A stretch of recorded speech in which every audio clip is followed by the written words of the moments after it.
오늘 우리에게 주시는 하나님 말씀은 요한복음입니다. 1장 12절 13절. 영접하는 자 곧 그 이름을 믿는 자들에게는 하나님의 자녀가 되는 권세를 주셨으니 이는 혈통으로나 육정으로나 사람의 뜻으로 나지 아니하고 오직 하나님께로부터 난 자들이니라. 아멘. 하나님께서는 사람을 창조하셨습니다. 굉장히 귀중한 겁니다. 한번 죄송하지만 따라서 하실까요? 하나님께서 사람을 창조하셨다. 이걸 인정하느냐 인정하지 않느냐에서 너무 많은 차이가 나버리고 맙니다. 하나님이 사람을 창조하셨다. 이것을 믿으시기를 바랍니다. 근데 사람 창조를 좀 자세히 보면 기능적으로 보면요, 신학적인 걸 놔두고 기능적으로 보면 영적인 기능이 있고 정신, 혼적인 기능이 있고 그 다음에 육체적인 기능이 있습니다. 그래서 저는 쉽게 육체는 밥을 먹어야 살고 혼은 사랑, 문화, 관계 속에서 양식을 얻죠. 혼은. 영은 하나님의 말씀이 양식이죠. 사람은 밥만 먹고 살 수도 없는 거고 또 문화만 먹고도 살 수가 없죠. 골고루 다 먹어야 건강한 사람이 되죠. 신앙도 인문학적인 소양 그런 것 터 위에 신학도 정리돼야 돼요. 그래서 신학의 커리가 일반 대학을 나오고 요즘 로스쿨도 그러잖아요. 로스쿨도 일반 학문을 하고 직장 생활을 해보고 법을 공부해라 이거거든요. 그래야 포괄적이고 사람을 이해할 수 있다는 거죠. 그러나 아무튼 신학도 건강한 인문학 위에 지성 위에 이루어져야 건강한 신앙을 가질 수가 있어요. 그런데 이제 영적인 기능을 말씀을 드리면 하나님께서 에덴 동산을 창조하시고 모든 걸 다 주시면서도 한 가지 여러분 잘 아시는 동산 각종 나무의 실과는 내 임의로 먹되 마음대로 먹되 선악을 알게 하는 나무의 실과는 먹지 말라.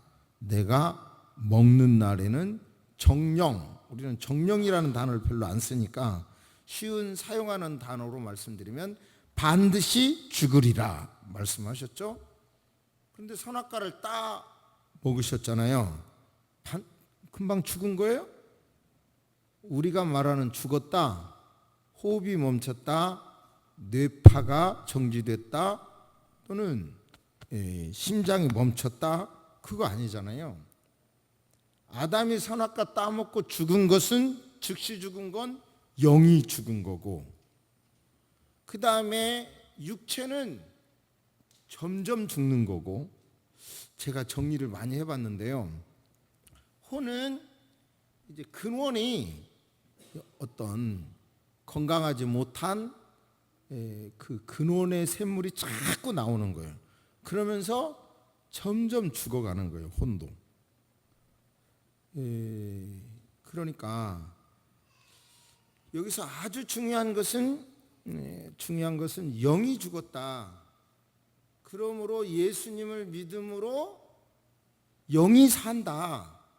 예수님을 믿으면 거듭난다는 말은 영이 산다는 말이죠. 예수 믿음으로 얼굴이 달라진 거 아니잖아요. 그러니까 우리는 예수님을 믿음으로 영이 산 거죠. 영이 살아. 근데 여기서 반론이 자꾸 생기죠. 아담이 죽었는데 뭘 나한테까지 그 죄가 와. 이제 우리말로 말하면 그게 원죄 개념인데, 금년에 제가 가만히 생각하니까 꽃게를 못 먹었더라고요. 드셔보셨어요? 진짜 꽃게를 못 먹었는데 어젯밤에 이제 그 돌게를 사다가 어머니가 좋아한다고 간장게장을 여동생이 담고 나머지 거를 이제 냉동시킨 걸 어제 아내가 끓였더라고요. 그래도 꽃게 맛 나대 국물은요. 예, 근데 아무튼 왜 꽃게가 이렇게 안 나오는 거예요? 제가 찾아봤더니 수온도 상승했고 또 우리 어민들도 어구 그 물고기 잡는 도구를 막 바다에 버렸고 그것도 요인이 분명히 있고요.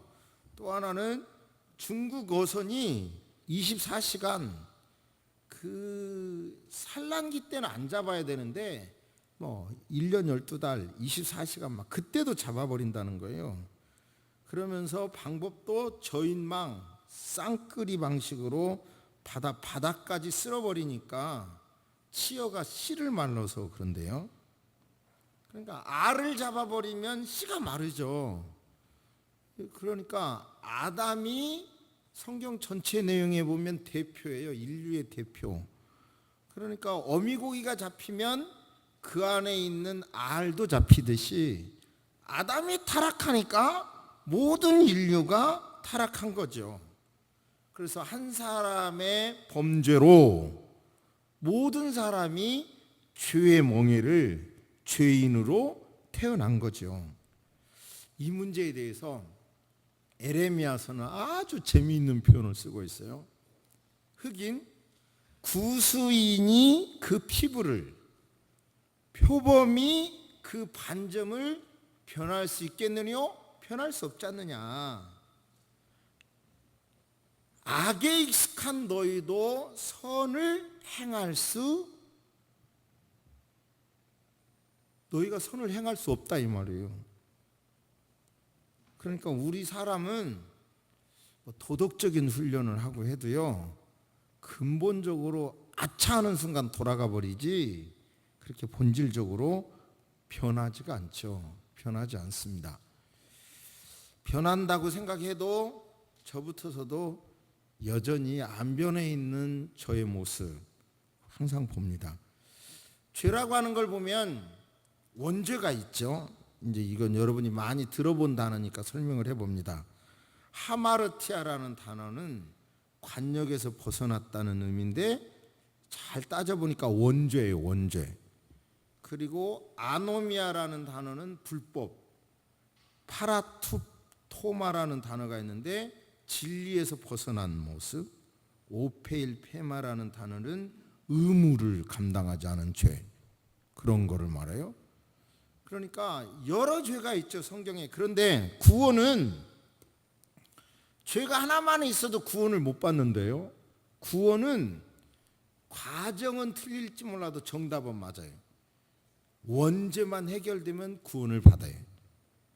자범죄가 있다고 할 때 그 죄가 있으면 지옥 간다 그러면 우리의 영적 주소가 금방 천당 갔다 금방 지옥 갔다 천당 갔다 지옥 갔다 계속 그러잖아요. 그러니까 구원이라고 하는 건 제가 볼 때 원죄가 해결되면 된다. 그런 말씀이고요. 바로 이 구원이 원죄가 해결된 사람은 중심의 그 내면에 있는 그 핵심이 성령님의 음성이 자꾸 드러나도록 되어 있기 때문에 지난주에 말씀 드린 대로 가치관이 변하도록 되어 있다는 가치관이. 그래서 이런 예화가 반론하실 분도 있겠지만 생활 속에서 저희 어머님 예화를 들으면서 정말 욕심도 없고 뭐 자식에게 뭘 요구하지도 않고 남에게 피해는 안 끼치려고 노력을 하고 제가 옛날에 신혼 초기에 극장을 가자겠더니 어머니가 막 따라오시더라고요. 그런데 이 일이 계속되면 이거 스트레스 받겠더라고요. 그래서 다음에 또 극장 가자겠더니 또 따라 나오시대요. 그래서 외국 영화를 봤어요. 그러니까 그걸 입기 복잡하니까 다음부터는 이제 안 따라가시더라고요. 그리고 제가 이제 자꾸 며느리가 이제 이야기를 들어주니까 며느리 어디 갔대? 어디 가서 아직도 안 왔어? 그러면 어머니 자꾸 그러면 어머니 며느리도 어머니 싫어해. 그러지 마. 이러고 하고요. 그러면 자꾸 이렇게 자제하시고 안 하시더라고요. 그러니까 운명하실 때까지도 병원비 하나라도 원하시든 않든 아무 피해를 안 주고 가셨잖아요.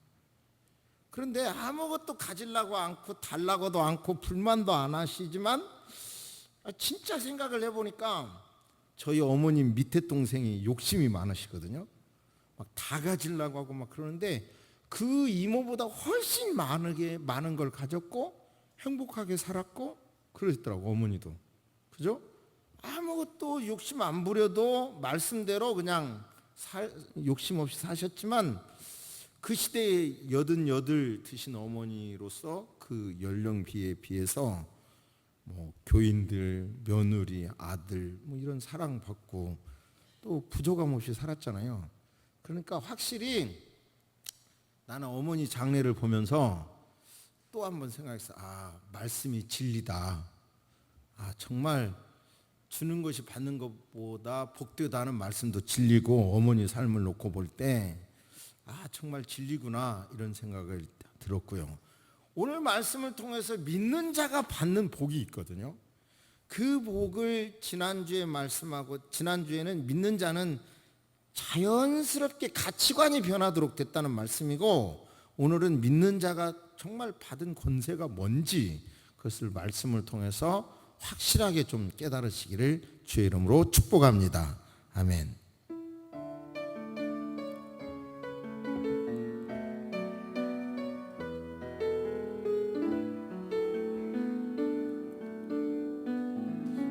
제가 금년 절반 사역을 하고 내 목회가 뭐가 문제인가 많이 고민을 해보면서 기도를 했어요. 내 설교는 정말 뭐가 문제일까? 적어도 설교학으로 학위를 한 사람이 이게 부담만 되지 정말로 영혼을 살리는 설교를 한 것일까? 등등 많은 고민을 했고요. 그러면서 제가 깨달은 것 가운데 하나가 뭐냐면 설교란 선포다. 선포. 가라사대 들으라 이런데 나는 너무 이게 인간적인 언어로 설득하려고 했구나 이걸 내가 느꼈어요. 그것이 잘못됐다는 게 아니라 너무 많이 설득하려고 그것이 옳은 소리이기는 하지만 제 평가는 그 너무 설득하는 신앙의 수준은 그 이상은 안 오더라고요. 가라사대 하나님이 말씀하셨다 들으라 이래야 되는 거지 그걸 논리로 다 설득하려고 하는 게 한계가 있다는 걸 깨닫습니다. 성경은 말합니다. 내가 너희에게 이것을 성경을 쓴 것은 너희로 하여금 너희에게 영생이 있음을 알게 하려고 썼다. 성경은 그럽니다. 그러므로 저와 여러분의 이성이 아닌데 그게 아니라 성경 말씀에 있으면 그냥 이성으로 이해가 안 돼도 아멘 할 때 진리가 찾아오고 자유함이 찾아오게 될 줄로 믿습니다. 할렐루야. 정말 영접하는 자 곧 그 이름을 믿는 자들에게는 하나님의 자녀가 되는 권세를 주셨다 그러면 내 손에 안 잡히는 것 같아도 내가 적어도 하나님의 아들의 권세가 있다 이렇게 믿는 하나님의 말씀을 명령으로 받는 그런 여러분 되시기를 주의 이름으로 축복합니다. 제가요 금년에 여름에 시원한 물이 참 좋잖아요. 냉장고나 온수기, 냉수기 거기에서 나오는 시원한 물 거기다 대고 거기다 얼음까지 집어넣으면 얼마나 시원합니까? 입이 다 시원하죠.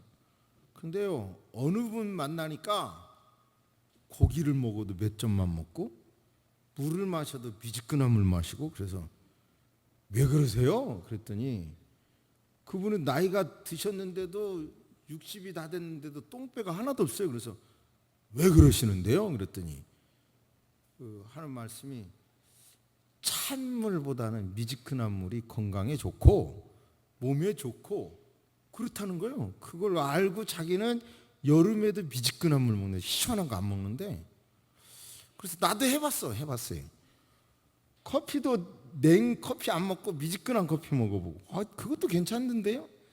그러니까 내 이성이 이해가 안 돼도 말씀이면 그냥 따라서 해보세요. 할렐루야. 실감이 안 나니까. 세상에도 공소시효라는 거 있잖아요. 민사에도 청구하는 시효가 있어요. 시효. 외상값은 몇 년 뭐 이런 게 있거든요. 그런데 우리 교단의 헌법은 시효가 뭐냐면 20년이 지나도 발각 후 1년이야. 근데 세상은 안 그러거든요. 근데 지난주에 어느 목사님이 유 목사님 너무 안 맞잖아. 세상에도 공소시효라는 게 있는데 우리 헌법이 그렇게 된 건 잘못된 거잖아. 제가 어디다 글을 썼더니 그렇게 질문을 해요, 어느 분이. 그래서 제가 이랬어요. 그건 목사님 생각이고요. 목사님 생각이 그래도 세상의 이치적으로는 공소시효가 3년, 5년, 10년이어도 25년이어도 우리 교단, 우리가 받아들이기로 한 영적인 이러이러한 죄에 대해서는 공소시효가 발각 후 1년이라고 하면 그걸 받아들여야지. 왜 목사님 생각을 자꾸 말해가지고 머리 아프게 하십니까? 받아들이고 그 법을 바꾸기 전까지는 20년이 지났어도 발각 후 1년이라는 헌법을 따라야죠. 그렇게 말씀을 드렸는데요. 즉 예수 믿고 난 다음에 구원 얻었다, 하나님의 자녀의 권세가 있다. 내가 아무 권세가 없는 것 같고 무능한 것 같고 뭐 특별한 거 없는 것 같은데 하나님의 아들 권세라면 대단할 건데 왜 나에게 없냐 그러지 마시고 하나님이 주셨다 그러면 받은 걸로 믿으시기를 바랍니다. 선포합니다. 여러분에게는 하나님의 자녀가 되는 권세가 있습니다. 할렐루야. 믿는 자가 그 권세가 있는 거라고요. 믿는 자라고 하는 게 뭐예요? 하나님은 자꾸 우리에게 영생을 선물로 주기를 원하잖아요. 하나님의 은사는 그리스도 예수 우리 주 안에서 안에 있는 영생이니라. 하나님은 자꾸 은혜를 주기를 원해. 그런데 모든 사람이 아담부터 죄를 범했고 스스로 의로워질 수 없어. 의로워지려고 온갖 노력하지만 그거 안 돼. 그렇기 때문에 하나님께서는 모두에게 구원을 선물로 주시기 위하여 아들 예수 그리스도를 구주로 우리에게 허락해 주셨습니다. 그게 사랑의 하나님이죠. 그 아들 예수 그리스도가 십자가에 달려 죽으셨고 부활하셨고 승천하셔서 십자가에 달려 죽으신 예수님에게 내 죄를 사해 주세요 구원을 요청하면 죄를 사해 주신다는 거고, 내가 이 다음 떠난 다음에 주님이 마련해 놓으신 천국, 그 천국으로 나를 인도해 주세요 그러면 예수님께서 저와 여러분을 천국으로 인도해 주신다는 거예요. 그것이 신앙의 핵심입니다. 그리고 저와 여러분들에게 뭐를 주냐면 임마누엘의 은혜를 준다는 거예요. 이제 신앙의 핵심은 죽어서 천당 가는 것 그거 놔두고 당장 이 자리에서 살아있는 동안 예수님 믿는 사람에게 뭐를 주냐면요, 바로 하나님의 자녀가 되는 권세를 주셨고 임마누엘로 살아가도록 임마누엘 함께 살아간다는 거예요. 얼마 전에 유치원에서요 기계에다가 결함을 넣고 계속 열을 가하더라고요. 그래서 저게 뭔가 그랬더니요, 정말 거기서 병아리가 나오대요. 암탉이 이렇게 품어야 병아리가 나오는 줄 알았더니 전기가 품으니까 병아리가 나오대요, 거기서. 와. 그런데 가만히 생각해 보면 유정란이니까 난 거죠. 그죠? 무정란은 안 나와. 유정란이니까 나온 거예요. 유정란이니까. 그죠? 그 결함 속에 닭의 요소가 있기 때문에 된 거죠. 그러니까 저와 여러분들 안에는 죄성이 많고 부족한 게 많고 그래도 하나님의 성품의 씨가 이미 여기에 있는 거예요. 세상의 모든 씨는 썩으면 나와요. 썩어야 새로운 싹이 나와요. 그게 이 자연의 이치잖아요. 그러니까 우리에게 우리에게는 하나님의 영이 있어요. 에스겔서에 그 말씀을 아주 실감나게 기록하고 있는데요. 새 영을 너희 속에 두고 새 마음을 너희에게 주되 너희 육신에서 굳은 마음을 제하고 부드러운 마음을 줄 것이며 또 내 신을 너희 속에 두어 내 율례를 행하게 하리니. 참 기독교 신앙 말로 이해가 안 될 때가 많아요. 내가 옳은 일 해야지, 내가 선한 일 해야지 하는 것 같은데 그게 아니라는 거예요. 옳은 일을 하도록 영이 이끌어 가춘다는 거예요. 내가 뭘 하는 것 같지만 성령님이 자꾸 옳은 일을 하도록 하게 한다는 거예요. 왜? 우리 안에는 하나님의 영이 이미 있기 때문에. 여러분, 저는 신앙에 한 1년 동안 이걸 계속 강조했는데요. 제 신앙의 확신은 이걸 깨달은 뒤에요. 내 안에 성령님 계시다라고만 믿다가 내 삼위일체 하나님은 분리될 수 없기 때문에 내 안에 그리스도의 영이, 내 안에 하나님의 영이 계시구나. 사실 그것이 워치만이라고 하는 사람이 너무 어렵게 주장할 한 얘기인데요. 쉽게 이해가 안 되고 이단들이 거기서 이 말에서 많이 또 나와요. 단순하게 삼위일체는 분리될 수 없는데 내 안에 성령님이 계시다면 하나님은 어디나 계시기 때문에 내 안에 성부의 영, 성자의 영, 성령의 영이 믿는 자 안에 있다는 거예요. 임마누엘로 한다는 거예요. 그 하나님의 영이 저와 여러분에게 임마누엘로 늘 동행해서 이끌어 주신다는 거예요. 정말 깨달으시기를 바랍니다.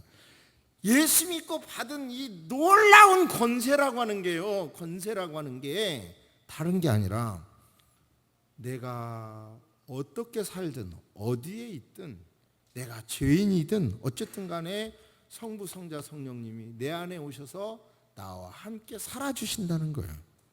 그게 최고의 축복입니다. 그 축복을 믿음으로 받아들이시기를 주의 이름으로 축복합니다. 그런데 조건이 있어요. 내가 그리스도와 함께 십자가에 못 박혔나니, 십자가에 나는 못 박혀야 되니, 그런즉 이제 내가 산 것이 아니요 내 안에 그리스도께서 사신 것이라. 그러니까 내 안에 그리스도가 사신다라고 생각하면 갑자기 우리의 삶의 정체성이 힘이 써지지 않습니까? 한계가 있잖아요. 저와 여러분은, 예? 저와 여러분은 한계가 있어요. 그런데 이 한계가 있는 저와 여러분들에게 전능의 하나님, 권능의 하나님, 광대하신 하나님이 나와 함께 계시다, 나를 위하여 기도하신다, 나와 함께 계신다, 나를 사랑하신다, 이런 믿음은 여러분 믿는 만큼 큰 힘이 되고 위로가 된다는 것을 제발 깨달으시기를 바랍니다. 내 안에 예수님이 계셔. 그러니까 네가 나 때렸어? 나를 때린 게 아니야, 예수님 때린 거야. 이렇게 생각해버리면 갑자기 무서워지는 거예요. 그런데 정말 믿음 안에서는 그런 고백을 할 수가 있어요. 정말 연약해지는 저와 여러분이 아니라 내 안에 예수 그리스도가 산다. 그러면 그 예수 그리스도가 내 삶을 이끌어가 주신다는 그게 믿는 자가 받은 최고의 권세예요. 제발 그것을 깨달으시기를 주의 이름으로 축복합니다. 그 예수님이 나를 위하여 기도하시고 나를 거룩한 것으로 인도해 주신다는 믿음을 가지시기를 바랍니다. 저는요, 어떤 일이 있을 때는 이럴 경우는 어떻게, 저럴 경우는 어떻게, 그런 걸 많이 사실 따지는 사람이거든요. 근데요, 진짜 어려우면 하나님 알아서 해주세요, 그래요. 저도 진짜 이리 가면 따지고 저리 가면 따지고 막 이러면 하나님 알아서 해주세요. 제가 얼마 전에 어머님 운명하시기 전에 그랬잖아요. 야탑에 제가 딸 집에서 살고 있잖아요. 그랬더니 그 집을 전세가 나가야 이제 이사를 가는데 안 나가는 거예요. 안 나가는 게 이제 어머니 노인이 거기서 계시기 때문에 계약하려도 않는다는 거예요. 너무 실망이 되는 거예요, 제가. 그래서 그러면 이제 어머님을 어떻게 하냐, 도로 집을 바꾸고 교회로 오냐, 막 너무 복잡한데 다 문제가 있는 거예요. 근데 어쩌면 이렇게 딱 그날 운명하시고, 그리고 또 그 장례 치르고 오니까 계약이 되더라고요. 또 보니까 뭐 그 다음에 스토리가 너무 많아요. 많은데 많은 걸 개입하면 안 될 것 같고, 그래서 결국은 하나님 알아서 하세요. 알아서 하세요. 그랬더니요, 다음에 간증하겠지만 진짜 알아서 가장 좋은 길로 다 알아서 되더라고요. 정말 저만큼 이렇게 따지는 사람도 너무 복잡한 건에는 어떻게 한다고요? 그냥 알아서 하세요. 하나님 알아서 하세요. 이러면 알아서 가장 좋은 길이 되더라고요. 이 말씀을 구체적인 적용을 좀 하겠습니다. 생각 좀 해보시기를 바랍니다.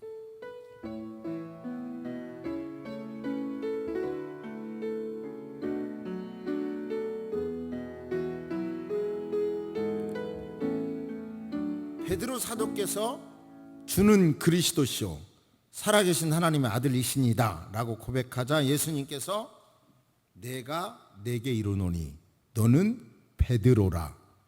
베드로라는 말은 반석이에요. 페트라. 내가 이 반석 위에 내 교회를 세우리니 음부의 권세가 이기지 못하리라. 세상은 정말 영적 전쟁터거든요. 그런데 이 음부의 권세가 이기지 못하는 이 권세를 저는 여기서도 신학적인 많은 논란이 있지만 단체, 집합체, 교회에 있다고 믿습니다. 그렇기 때문에 개인이 독불장군으로 있는 것이 아니라 우리 모두 다 예수 그리스도의 이름으로 모여서 우리는 음부의 권세를 격파해야 합니다. 전신갑주를 입으시기를 주의 이름으로 축복합니다. 혼자가 아니라 어우러져서 전신갑주를 입어야 합니다. 그 어우러져서 전신갑주를 입어서 음부의 권세가 우리를 공격하지 못하도록 음부의 권세를 파괴할 수 있도록 권세 있는 교인, 권세 있는 신앙인이 되시기를 주의 이름으로 축복합니다.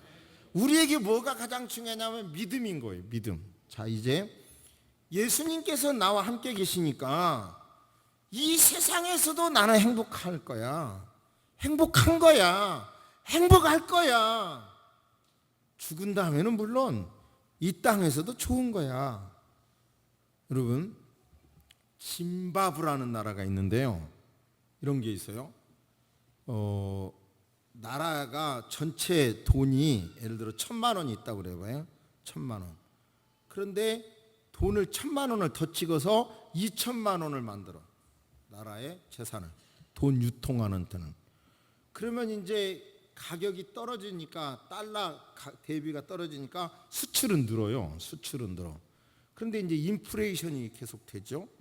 그런데 짐바브라는 나라가 막 계속 돈을 찍어내는 거예요. 그러니까 어떤 현상이 벌어진 줄 아세요? 조금 유머러스한 얘기지만 음식을 사 먹으러 리아카에다가 현금을 한 보따리 지고 가는 거예요. 짐바브라는 나라에. 그러니까 이게 그걸 헬리콥터먼이라고 하더라고요. 하늘에서 돈을 막 뿌려내려서 찍어서 써버리는 거예요. 그런데요, 이런 현상이 지금 우리가 살고 있는 이 세계의 경제가 어떻게 튈지 모른다는 거죠. 근데 우리나라에서 가장 신뢰할 만한 경제학자의 평가가 그럼 이 상황에서 우리는 어떻게 살아야 합니까? 그 질문에 대한 답은 믿어야 합니다. 그러더라고요. 믿어. 뭘 믿어? 뭘 믿냐면 이렇게 어려운 조건들이 많아도 그래도 경제가 잘 될 것이다. 나라가 잘 될 거다. 이런 믿음이 있어야지 그 신뢰가 깨져버리면 진짜 어려워진다는 거예요. 그러니까 1930년대에 미국 경제공황에서도 자꾸 대통령이 나와서 믿어주세요. 믿어주세요. 지금 현재 제일로 잘 되는 사업이 있답니다. 아세요? 우리 시대 제일로 잘 되는 사업, 금고 장사가 잘 된대요. 이제 왜냐하면 뭐 이렇게 돈을 이제 저금리뿐만 아니라 일본뿐만 아니라 세계적으로 지금 20몇 개국이 마이너스 금리인 거 아세요?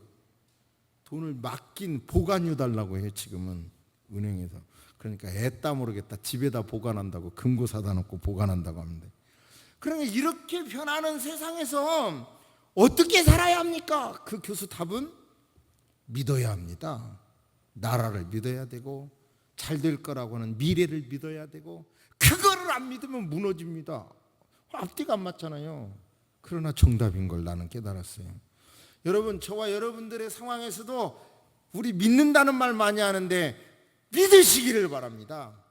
하나님의 자녀라는 걸 믿으시기를 바랍니다. 하나님의 자녀의 권세가 있다는 것을 믿으시기 바랍니다. 천국이 보장되어 있다는 걸 믿으시기 바랍니다. 그리고 이 땅에서는 주 예수 그리스도께서 임마누엘 항상 함께해 주실 거라고 하는 것을 믿으시기 바랍니다. 좋은 길로 인도해 주실 것이라고 하는 것을 믿으시기를 바랍니다. 그것이 믿는 자가 가진 권세이고 그 권세대로 될 줄로 믿습니다. 아멘. 고개를 숙이십니다. 우리 성도님들을 자녀 삼아 주신 것 감사합니다. 이렇게 굳은 날씨에도 성전에 나와서 이렇게 예배를 드린 성도님들이 그저 의무감에만 예배드리지 말게 하시고 당신의 자녀, 전능하신 하나님의 자녀라고 하는 그 권세 받은 자답게 긍지를 가지고 살아가도록 도와주옵소서. 세상이 우리를 불안하게 하고 정말 전쟁 같은 삶이라 하더라도 그 속에서 하나님께서 우리를 품어주실 것이라고 하는 확실한 믿음을 가지고 살아가도록 인도하여 주옵소서.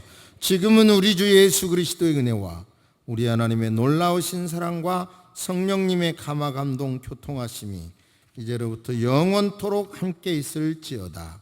아멘.